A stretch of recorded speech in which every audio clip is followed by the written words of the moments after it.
Eddie and Adi were the best of friends. They did things same to same until they decided to get their own cars, driving which they could feel really great.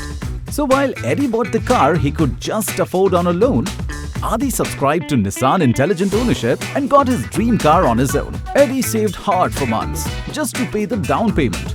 Adi made no down payment and also dodged the extra spends. Eddie spent hours filling paperwork for his small hatchback, while Adi filled some quick forms online and booked his Nissan SUV in a snap. Eddie had insurance, maintenance and many car bills to pay. Zero maintenance for Adi's car took all his worries away. Eddie has to move cities.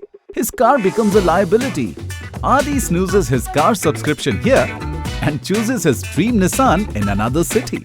When Eddie wants to upgrade his car, the process has hassles and isn't prompt.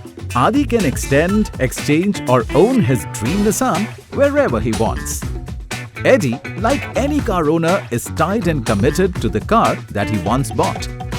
Adi is the Nissan Intelligent Owner who drives a fling as and when he wants.